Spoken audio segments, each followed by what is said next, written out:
Hello, welcome back. What episode is it, Dan? Is it 16?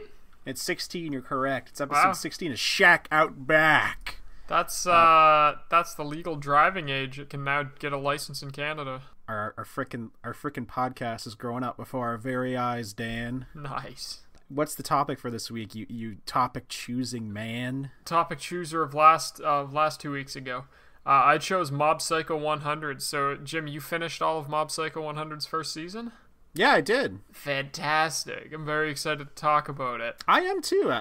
It's surprisingly, I had a lot of fun. Yeah, I knew you wouldn't dislike it. When you told me you didn't like it, I was like, okay, he obviously didn't watch it or wasn't I'll get into headspace. why I didn't before, like my first experience with it.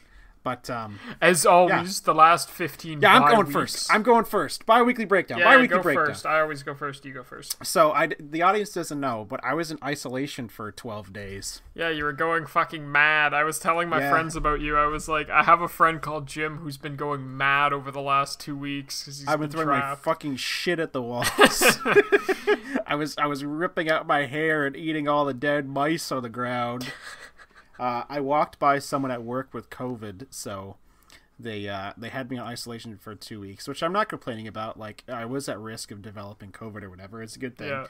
But I was literally stuck in my basement, sleeping on a cot, and not able to be around my grandmother or anybody for 12 days. Sucked. Jim, can I say I liked it because when it started, you were like, oh, how I can play games, I can like do this, I can watch stuff, and then like 4 days into it, you were like, Dan, I want to kill myself. There's nothing to do.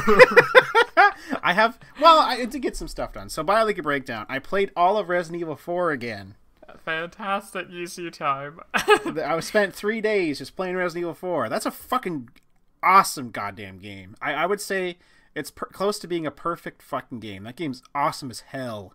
And I know that you have a skewed opinion of it, because every time I go over your house when you were living with your parents, your dad would be playing fucking Resident Evil 4 Mercenaries every day. Yeah, that's a weird thing about my dad. He's never actually played Resident Evil 4 because he says he hates the puzzles and stuff and he refuses to play it.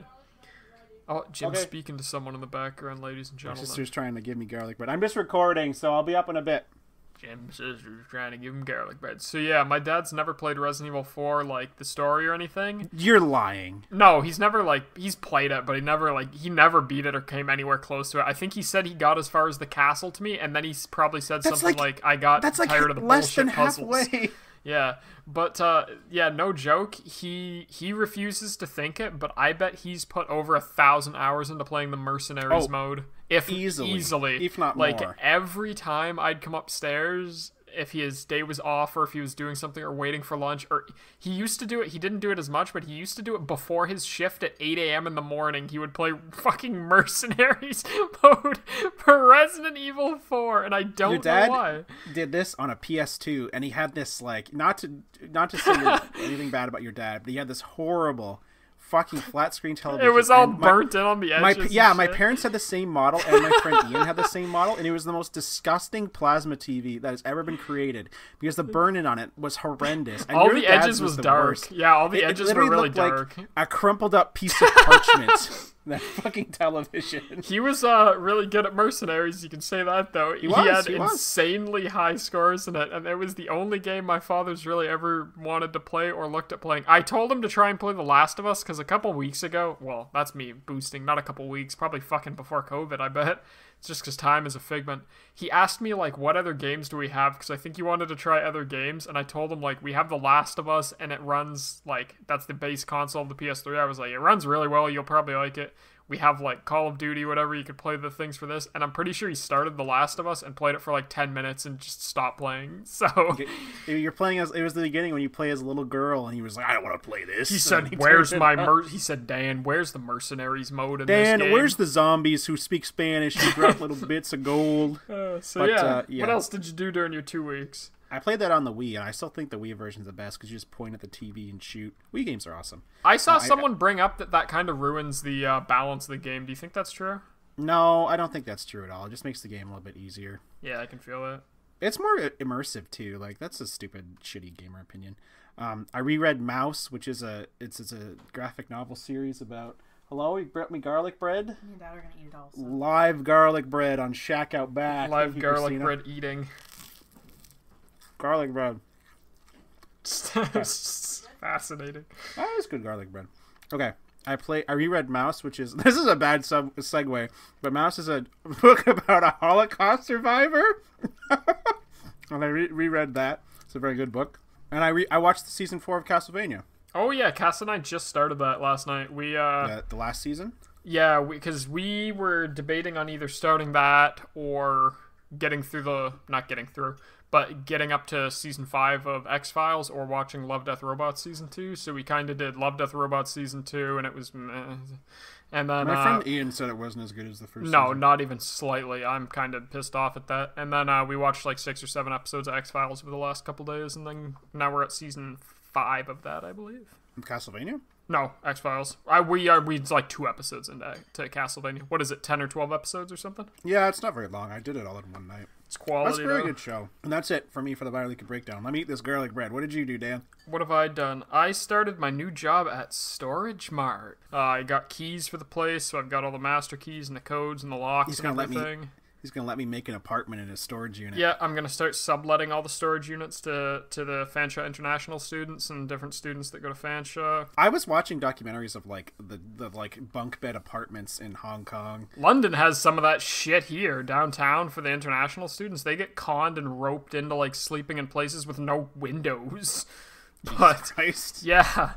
I started the new job. That was the big thing. Like 2 hours ago before we recorded, I just started Doom Eternal. I heard you kind of talking, or I'm sure you saw me kind of talking with Brand about the difficulty levels. About it? The Doom Eternal specialist? Yeah, he's the Doom Eternal resident Doom Eternal specialist outside the shack. MD and fucking Doom Eternal. Let me tell you, as I've gotten older with PC gaming, it is glorious to see a game like that. It runs like fucking butter. It runs so smoothly, and the settings are so immense. I love that shit when I pop open a settings menu, and it's just so easy to read, and I can fuck around with 1,000 little things and get it exactly how I want it to. And I'm playing it like 144 frames on ultra everything, and it looks so good. I'm not that far into it. I'm like an hour. I played like an hour because I had my I made crockpot mac and cheese today. What else have we been doing, Dan? What else have we been doing between last episode and this episode? We've been playing a lot of Hunt Showdown, baby. We bought Hunt Showdown because it was on sale, and we've been talking about buying it for a little bit now. I think you're enjoying it too. I'm enjoying it a lot. Like I think about that game a lot. I don't think I'm as into it as you, but it's definitely like an enjoyable game. Yeah, I like it. We're fucking bad as shit at it. Oh god, yeah, we are. It makes sense. We're like 7 or 8 or 9 hours in. That's a complex game. But I'm excited to dive into that more with free time and kind of fuck around in it and get better at it. And we've been playing a lot of Deep Rock on the side. We just did the Elite Deep Dives and all that stuff. Yeah, I love doing the Elite Deep Dives on Thursdays or Fridays with me, you, Pat, and Brandon. It's solid, just, like, the whole team. The first one is just like, we goof around. Like, I think we were all laughing like fucking donkeys playing that. It was really fun. And then the Elite Deep Dive, Jim always gets worried, and Jim says, "Oh God, it is the mother hen," and everyone else Pat like, goes down 50 times, pick him up. Pat only went down. He only died 13 times last EDD. That's pretty fantastic. What else? Big thing. I got my COVID shot today. I got mine too. First dose. Yeah, you got yours a couple days ago. My girlfriend gets hers tomorrow, so we're all on track. My arm is quite sore right now, but I've been moving it and drinking water. So mine was sore for like 2 days, but I drink a lot of water. Yeah, I'm lucky. I have today and tomorrow off, so got it on one of those days. I think that's about it. I had a big week off between jobs. I had 2 weeks off. They paid for you for 3 shifts. Yeah, amazing. Hazard pay. So yeah, that's about it. Do you want to get into the meat and potatoes of today's episode, Dan? Let's get into the anime and potatoes of today's episode. All right, so give me some background. Why did you watch Mob Psycho for the first time? So I definitely watched Mob Psycho because I knew of one already, and Yusuke Murata. I don't know if Yusuke Murata has had any influence in that. Yusuke Murata is the dude that... You said his name before on the show. Like, what does he do? Yusuke Murata is the dude that illustrates for One. For One? Okay. For the serializations. So, like, One draws all the stuff. Like, the One Punch Man webcomic is Yeah, in a that was kind all of one. Yeah. it was all one, and it's drawn very shoddily. It has a certain charm to it, but there's no denying that it's drawn very shoddily. He has very good composition and everything, but he doesn't have the technical talent or skill to really bring his full vision to life. I mean, the man can fucking write. Oh yeah, 100%.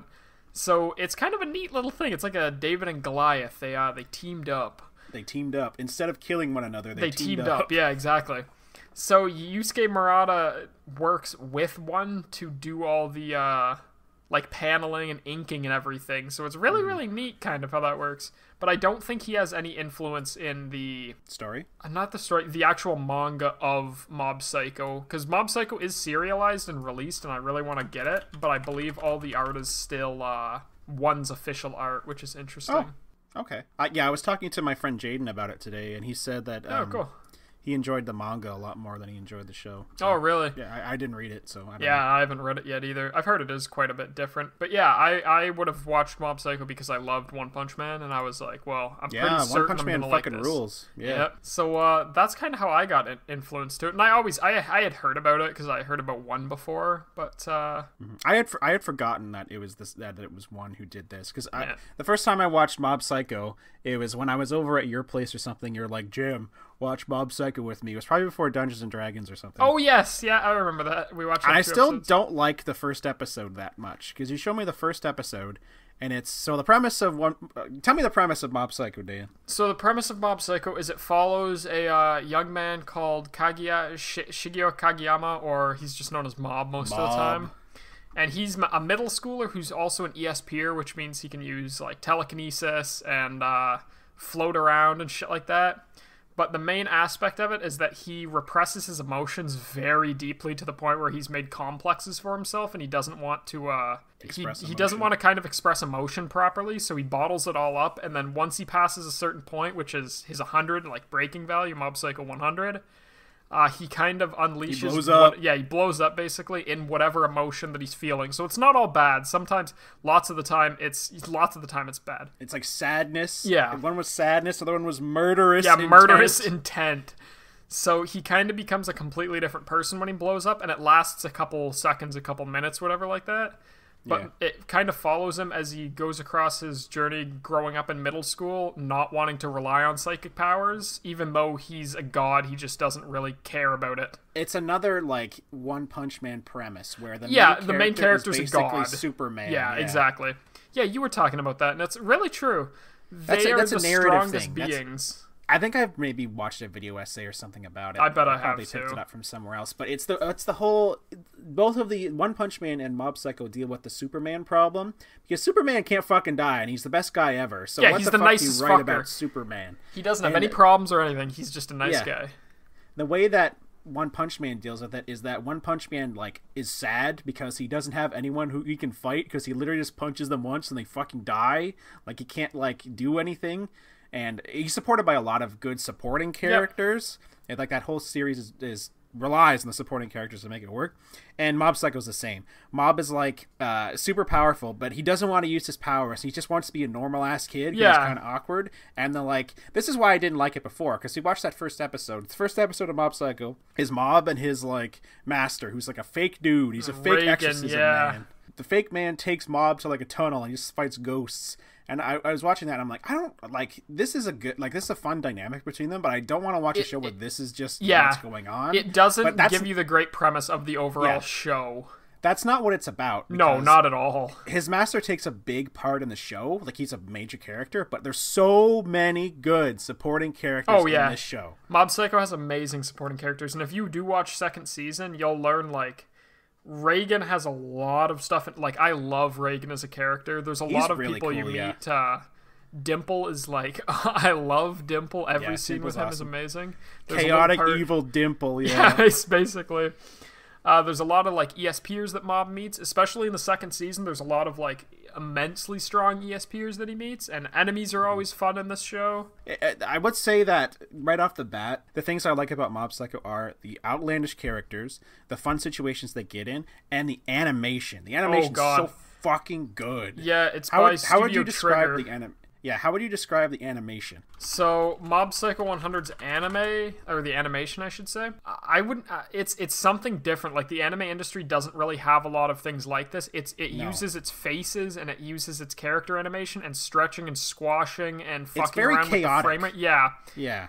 It's it's insane just how much weight you can have behind a certain animation frame, especially one of the fights in season 1 where he fites I don't know his name. Spoil it. Yeah, it's old. I don't know his name, but it's the dude with the telekinetic helix. This is the thing about Shack Out Back, is you fuckers should be watching these and looking at this shit before we talk about it, you bastards. Yeah, I don't think anyone's gonna get spoiled. Just give me one sec. Is it fucking Bones? Oh, did I say Trigger? Bones. It's by Bones. Studio Bones. Yeah, so one of the fights with the telekinetic helix guy in Mob Psycho 100 Season 1.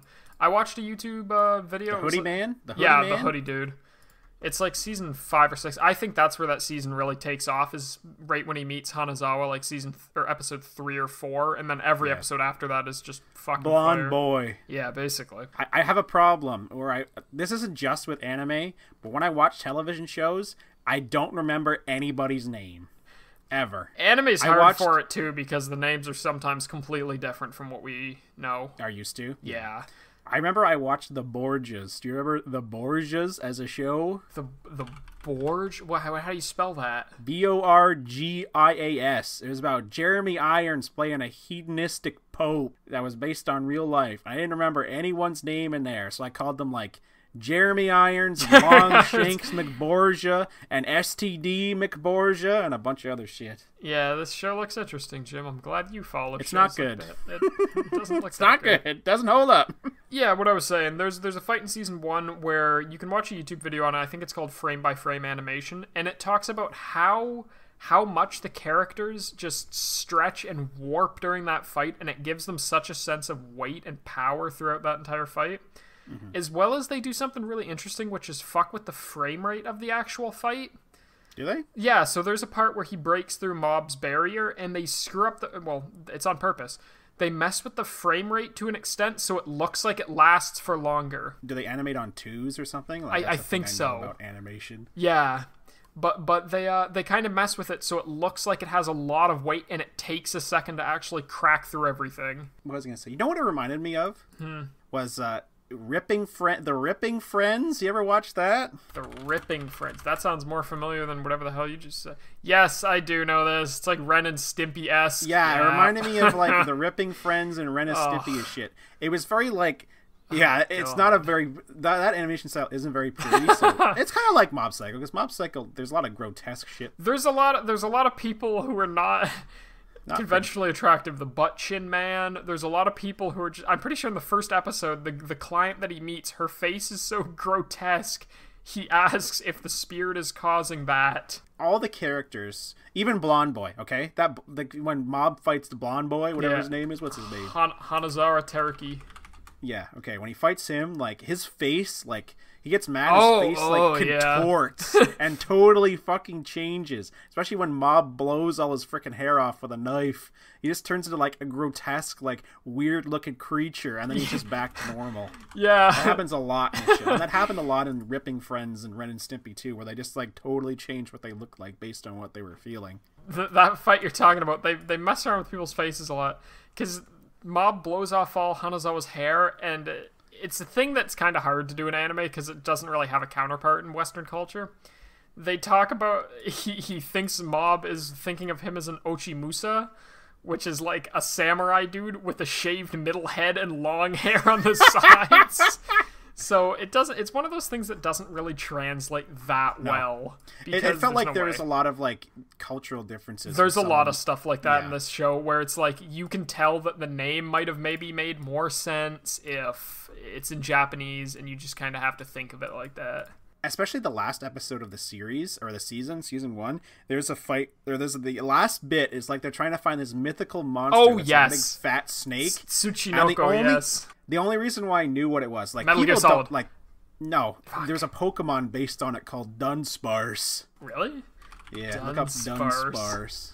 Yeah, that's a Tsuchinoko. Yeah. Western people don't know what the fuck that is. Yeah, it's like a fat snake creature. Yeah, I think I wanted to talk about that. Not the Tsuchinoko, but we can right now.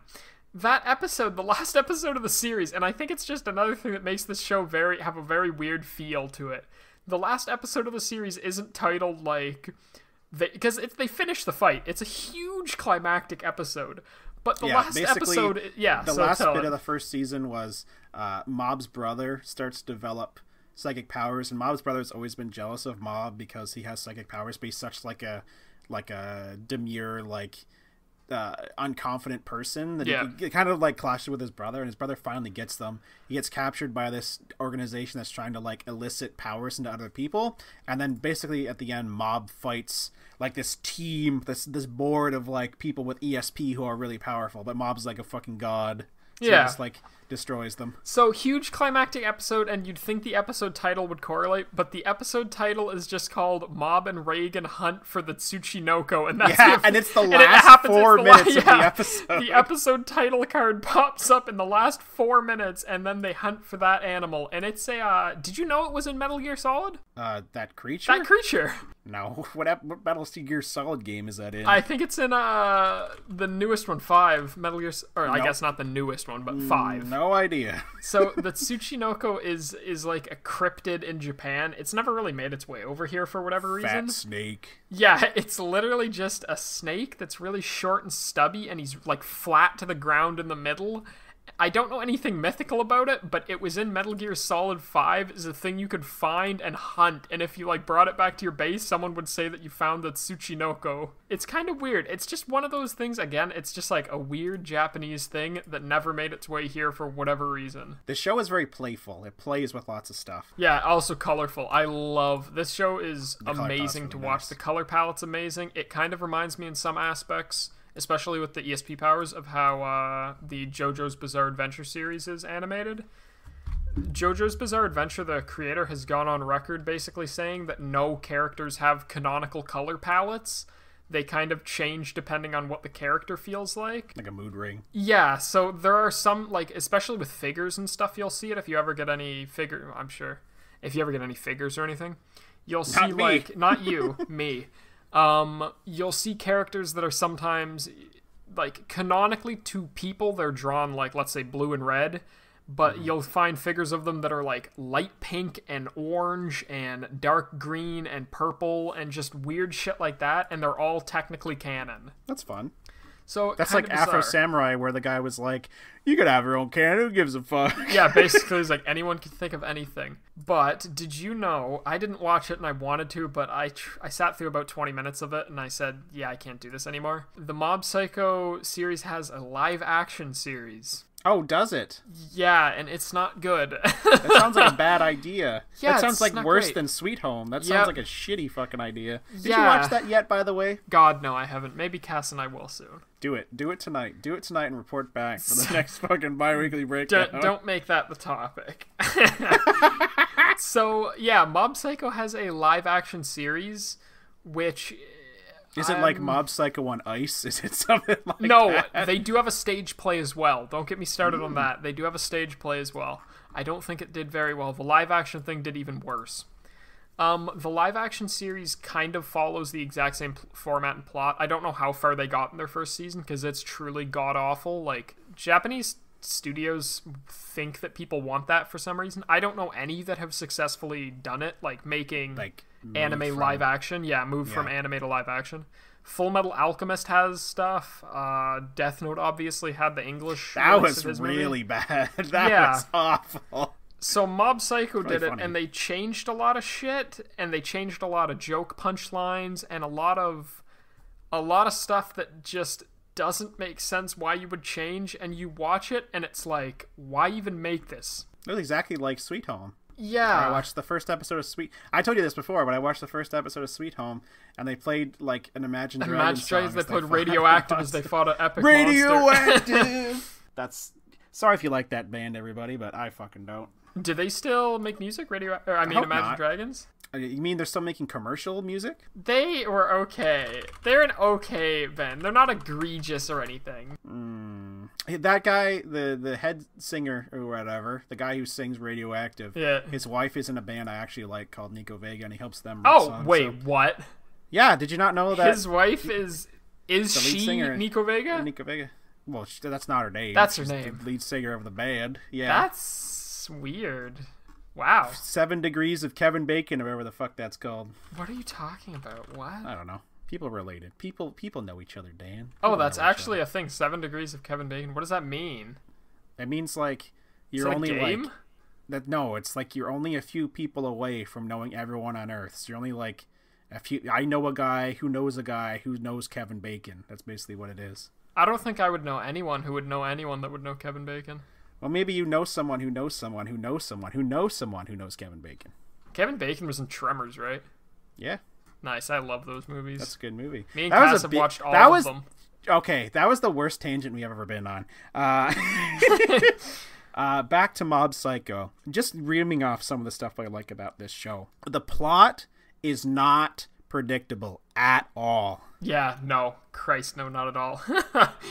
That the last fight, it's going to spoil this because you should have watched it for the podcast. It's old. It's from 2016, I believe. When fucking his master, he was going to literally kill those guys, and his master grabbed his face and said, "Mob, do not fight these men." I thought, and then he got sliced. I was like, holy shit, Mob's going to kill all these guys. This is going to be the dark art for Mob. That's a good part, too. Okay, so in that fight, Mob imbues his master, who's a phony. He's a fraud. Doesn't have any ESP powers at all, with 1,000% of Mob's power. And he just, goes in, he just, flicks his wrist, and these people die in the room. They don't die, but they get defeated very easily. It rips away all sense of ego from any of their enemies instantly, because he basically rips them apart from any angle. He makes fun of the one dude for having a stupid costume, and he makes fun of the dot that he's drawn on his forehead to channel his energy, and he makes fun of the other dude who's an adult that uses a plastic sword, and he tells him he needs to get a job. Yeah. He just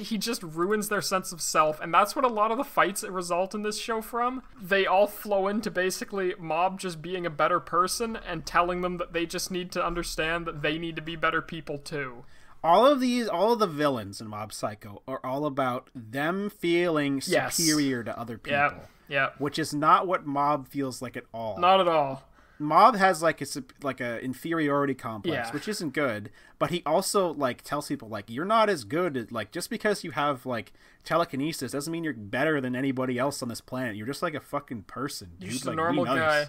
It's what Reagan said. Reagan said being able to do ESP is the same as someone who can run really fast or who is book smart who has body odor. Yeah, you're just the same as anyone else.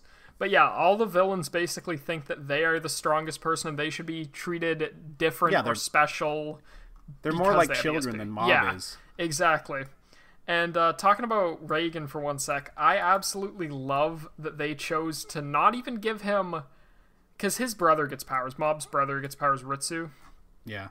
And at first, I think when I watched the series, I was like, oh, that's kind of a cop-out. He wanted powers, he got them. But even then, he learns that it's also not everything to have them, because it still doesn't mean anything. He still needs to do well in school, and he still needs to continue doing this, and it doesn't fill him up because he's seen his brother the entire time with them. Yeah, his brother learns that he won't be better just because he has ESP. He's still you're not escaping from yourself just because you're able to levitate people. You still need to be a good person and develop yourself. Yeah. And Reagan is a fascinating character. I think he's one of my favorite characters in any anime that I've watched. He's really good, yeah. I didn't like him from that first episode we watched, but he has such a complex response to stuff, because he was all at the end why the fuck are you fighting these children? Just chill out. Yeah, even when he was defeating those guys, he's literally just you look ridiculous. Why are you acting? You're adults. You're actually gonna murder children. Why don't you just go home, get a job? You're way too old to be doing this. You know no one cares about you. Mob was calling them. And one of the big arcs in this show is Mob wanting to just become popular. So he tries to go to a cult to get popular, and that's how he meets one of the main characters in the show. So he meets Dimple. Yes. And Dimple was an evil spirit as well, who Mob just made good from being around him. Mob is like, exudes an aura of everyone just feeling better around him. He makes everyone be a better person. I think one of my favorite things about the show is that one of the early episodes is like, there's this club that's called like the Telekinesis Club or some shit. Yes. And they try to get Mob to join their club so they don't get kicked out of their club room or something. And then the club room gets taken over by these dudes from, like, what's their club called? The Body Improvement Club. Yeah, the Body Improvement Club, which are like 6 jacked men. Jacked 13-year-old boys who look like they're 47. Huge. Yeah. And they just, like, adopt Mob and just, like, Mob, you ran better today. It's awesome. And Mob's, like, passed out with a bloody nose on the ground. And they carry him around and take care of him. And when Mob goes off to, like fight a bunch of guys or, like, some people are trying to attack Mob, they all just go in and try to save them. Yeah, they're massive dudes. They all come. They're the best bros. They're just wholesome fucking men. They're nice. And, like, there's another character. What's the blue guy's name? The blue punk guy. The blue-haired punk guy. Onigawa, I believe is his name. There's like 13-year-old boy gang fights. Yeah. And he tries to get the body club. What are they called? Body Improvement Club? Body Improvement Club. He tries to get the Body Improvement Club to come fight the other guys from their schools, and they're like, fitness isn't about using your muscles to attack other people. It's about improving your mind and spirit. And even when they get launched by an ESPer, the Captain Musashi of the Body Improvement Club doesn't say that he's an ESPer. He just says he has uniquely excellent muscles. He must have excellent muscles. So I wanted to talk about that. You brought it up. Go. No, you go. I just want to say the first thing he did when he got up was like, he looked for Mob and said, is Mob okay? Is Mob okay? They're all fantastic men. Yeah, fantastic men. So talking about that's something that is very different from how one writes. So those people were all through that episode when Mob was trying to get indoctrinated into the ESP club. The Body Improvement Club constantly was shown as foreboding characters, intimidating. They're massive, huge muscle dudes. They always were shot from angles where they stood up and above people, or like they would always be together and they'd always be looking down on everyone, and they were huge jacked guys, so obviously. And at the end of the episode, he has to either he doesn't choose. He basically gets forced to pamphlet with the Telekinesis Club, or ESP Club, right? Mm-hmm. And he gets asked, like, please join us. And the episode ends and he says, okay, I will join the Body Improvement Club. And then he's part of the Body Improvement Club. And the live action series completely fucks that up. It completely fucks up that. It makes them, like, bad guys or something? It doesn't make them bad guys, but that entire episode works towards the fact that you as a viewer have seen this trope before. You've seen the whole, they're the dudes that are bad at the school. They're the big muscle dudes. So obviously in your head, you're like, okay, they're going to win. He's going to have to join the Telekinesis Club. And they give those characters just enough backstory in the Telekinesis Club for you to be like, well, they could maybe be like, side characters and stuff. Like he's met them all. Yeah. And the live action show basically destroys that by immediately showing them to be nice guys. They're immediately shown as nice guys, and you can tell, like, it still acts like you don't know what he's going to pick, but from the start, you're like, he's obviously going to fucking pick the nice dudes. They're completely nice. That's the thing, too, with the Body Improvement Club, is, like, the sinister ones are the Telekinesis Club. They're a bunch of lazy pricks who just don't do anything. They're a bunch of fuckers that just sit around. And the fucking, like, leader of that club, too, like, still uses Mob to try to look for people with ESP so she can contact aliens or whatever. But after that episode, the Body Improvement Club just lets them use the club room still. They just chill in there. And the Body Improvement Club is like, as long as you're not disruptive, you're cool to be here. Like, that's okay. And I think that's, you know, it's one of the main essences of this podcast we made. We like stuff that subverts our expectations and is engaging. So I wanted to talk about... I haven't read the web series.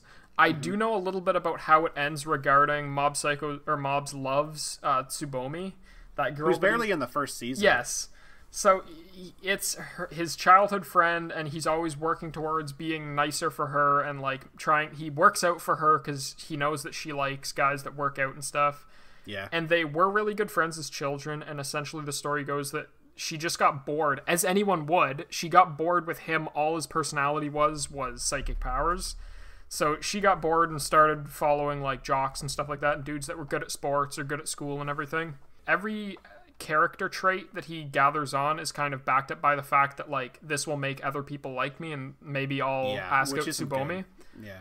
And at the end of the webcomic, he does ask out Tsubomi. Yeah, spoilers for the end of the webcomic. I think it ended in 2017, but obviously it's getting serialized right now, so people are reading it.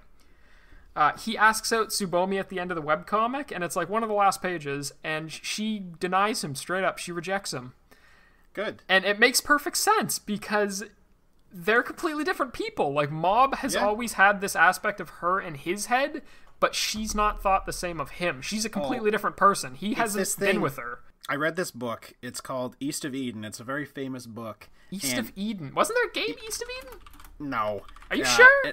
Yes, I'm fucking 100% positive there wasn't a fucking game adaptation of a John Steinbeck book. One of the lines in it is a woman talking about her boyfriend, and she said, I have this memorized, she said, I wasn't like her, the one he made up in his head.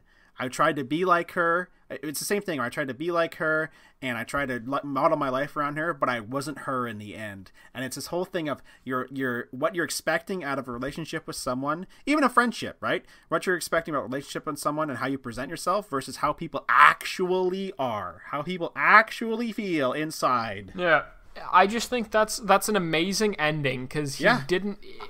His whole system didn't rely on, his whole personality didn't need to rely on getting the date, her validation at all.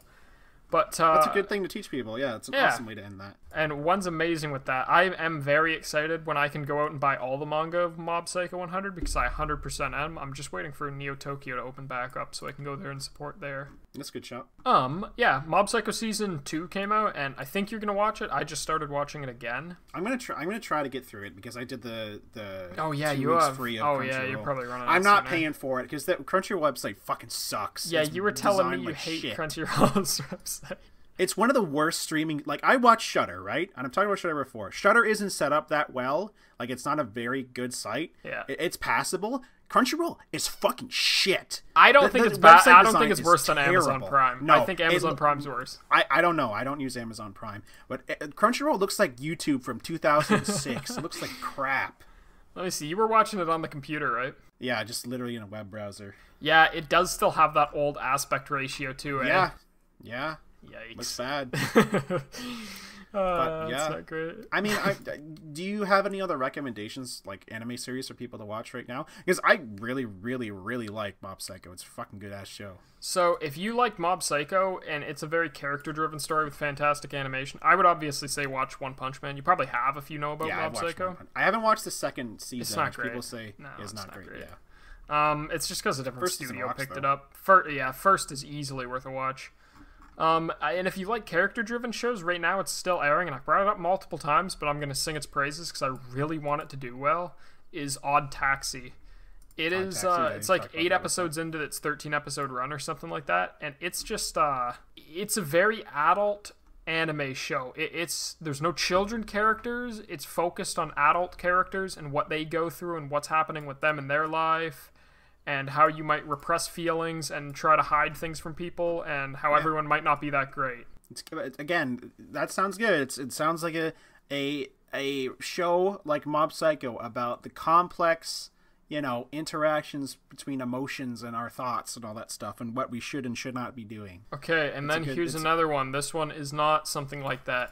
Watch SSSSS Gridman or Quad S Dynazenon. What is that? Gridman is basically a kaiju Super Sentai show like Power Rangers. Okay. A guy gets sucked into a computer every day when kaijus come up, and he has to fight them in like a like a big Power Ranger suit, and he's like the size of a skyscraper. And Dynazenon is in the same universe. I think that company wants to make like its own kind of universe where they just pre-emphasize it by saying SSSS.